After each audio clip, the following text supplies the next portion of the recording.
दोस्तों, आज आपको एक लड़की की कहानी बताने वाले हैं जिसकी शादी कबूतर से क्यों कर दी गई। यानी सच में ऐसा हुआ कि एक गरीब किसान की लड़की का दूल्हा कबूतर बनकर आया।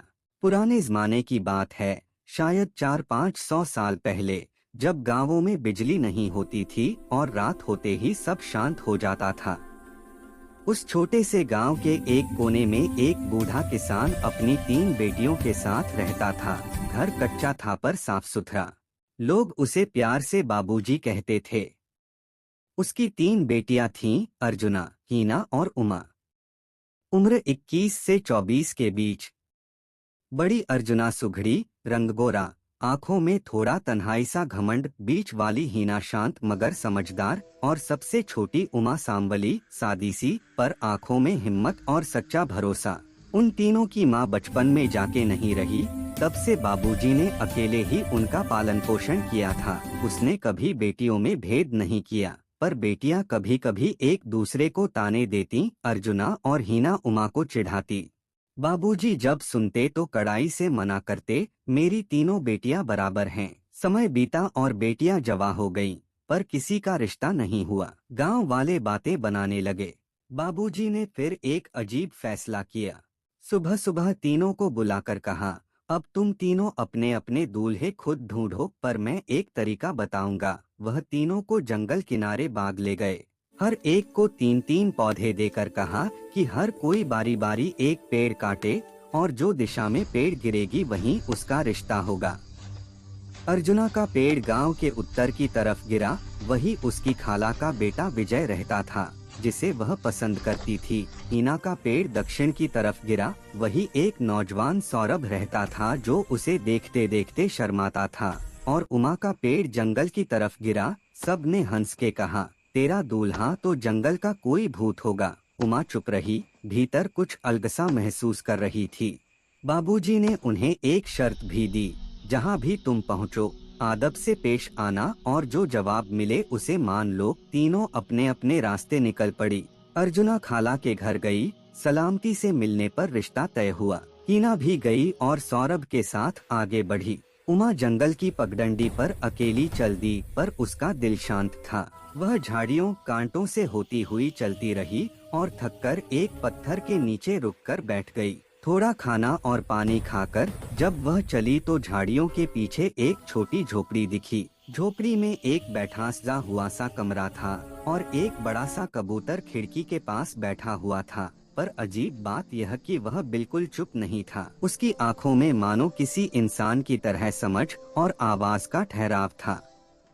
उमा अंदर गई और जैसे ही वापस मुड़ी, वही कबूतर बोला, तुम यहाँ क्यों आई हो? उमा चौंक गई, पर उसने सब कुछ साफ साफ बता दिया। बाबूजी का इम्तिहान, पेड़ की दिशा और चाकू अंगूठी मांगना। कबूतर ने ध्यान से सुना, फिर पूछा, क्या तुम मुझसे शादी करोगी? उमा हंस पड़ी, तुम कबूतर हो और मैं इंसान, यह कैसे होगा? कबूतर ने कोई बहस नहीं की, बस अपने पंख पसार कर एक अजीब नाच किया और एक पुराना सा नगमा गुनगुनाने लगा, ऐसा सुर कि उमा का दिल पिघल गया। कुछ देर बाद उमा बोली, अगर तुम्हारा दिल सच्चा है और नियत साफ है तो मैं हाँ कहती हूँ। कबूतर ने सिर झुकाया और कहा कि उसके पास जो कुछ है वह उमा के लिए देगा।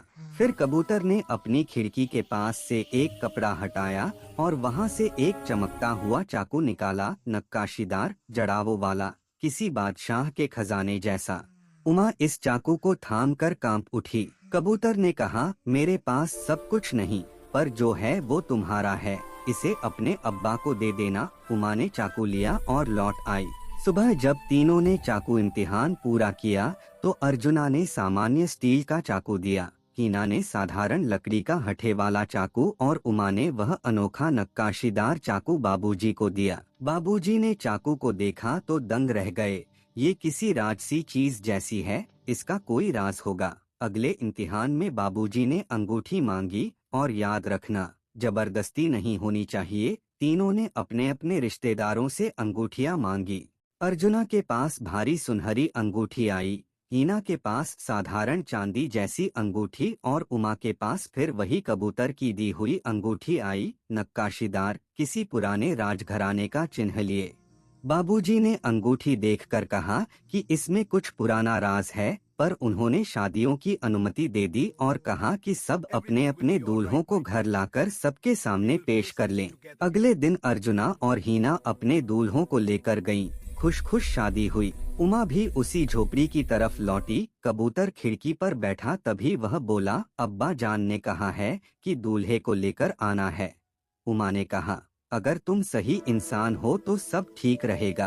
कबूतर पहले अंदर गया और कुछ समय बाद काले कपड़े की जगह एक साफ सुथरा छोटा चोगा पहने हुआ मिला। उसकी चाल में गंभीरता थी, आंखों में जान थी।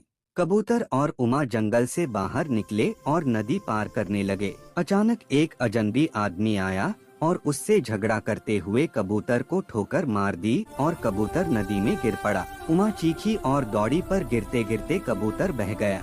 उमा बुरी तरह दहशत में थी, पर जब वह नदी के उस पार पहुंची तो उसने देखा कि एक नौजवान शिवनुमा लड़का पत्थर पर बैठा है, लोगों की तरह सज धज कर, सुंदर पर आँखों में मुलायमपन। उमा की सांसें थम गईं।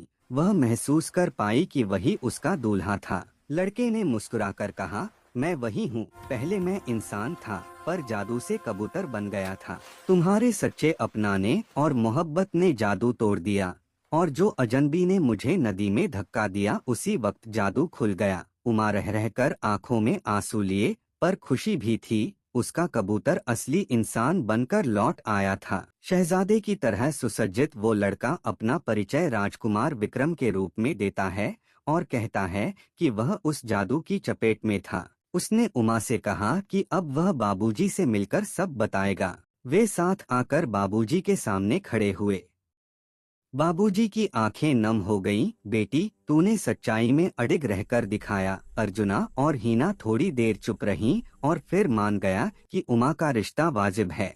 तीनों की शादी बिना दिखावे के, पर दिल से हो गई। अर्जुना ने विजय से, हीना ने सौरभ से और उमा ने राजकुमार विक्रम, जो कबूतर से इंसान बना, से। अगले दिन तीनों बहनें आंगन में बैठीं। अर्जुना ने हल्की हंसी में कहा, तुम सच में सही थी। तुम्हारी खामोशी के पीछे जो आवाज थी हमने कभी सुनी ही नहीं। उमा ने सिर झुकाकर कहा, मोहब्बत शक्ल से नहीं, सीरत से होती है। जिसे हमने मजाक समझा, कभी कभी वही असल शहजादा निकल गया। कहानी का सार यही है कि किसी का मजाक न उड़ाओ, कभी किसी को हल्के में लेने से बड़ा उल्टा भी हो सकता है।